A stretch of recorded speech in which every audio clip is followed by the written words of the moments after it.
Kids Helping Kids is an organization of kids who come together and want to make a change. We come from all different walks of life, but we all seem to have our lives pretty figured out, and we see what we can do to make a difference in our community as well as in places like Nicaragua.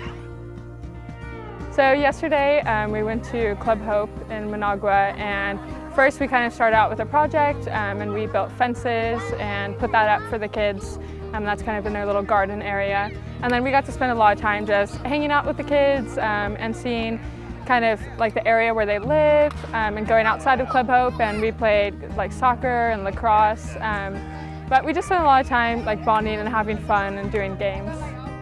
And we just helped them out and kind of saw some of the things that we weren't really used to with people walking through trash. It looked, where there's fire burning everywhere, it was really dusty, and we just kind of saw the life they had to live. It was hard to walk in there and see all these little kids with their little bare feet running around, and they're still smiling and they're still so happy.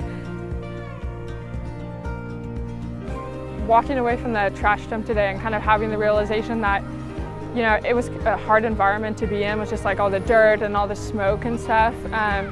Realizing that we just got to walk away after an hour or so, and that, you know, these people had no choice but to be there.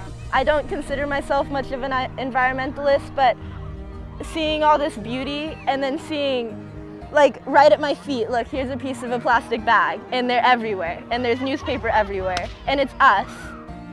It was really eye-opening to go from the city, or where I come from, which is super nice, and we're super sheltered there, to see kind of how people live elsewhere, and it was really eye-opening. Yesterday I had a little girl who was kind of attached to me all day, and it was really sweet to see her kind of continuously come back to me. It was kind of like a place of safety and of fun, and she seemed to like feel just really comfortable with me. Well, we talked about on the day one, on the morning, about wealth and how it's not just about superficial things like having a car, or a nice car, or a nice house. And I think that's what's going to change it the most, to see how kids here are so wealthy in terms of their emotions and how happy they are going and kicking the soccer ball over there. And as soon as we show up, they just look so happy and so excited to see us. And they're so wealthy in the way they interact with each other, their sense of community, and how they come together as one. And that's what I think really shows the wealth that they have here. And I think that's really what's really going to change my perception going back home, to see how people there aren't as wealthy in terms of community and just being happy with what they have.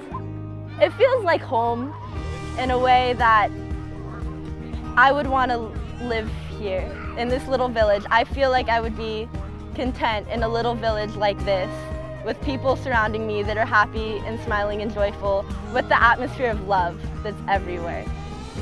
As far as Nicaragua, I'd love to see more kids come and have that class experience and kind of get to bring that back in larger quantities to the organization. But as far as Kids Helping Kids, as long as we're continuing to do what we do, then I think we're on the right track, and we're helping kids here and helping kids in low income, but also kind of helping grow the kids in our organization.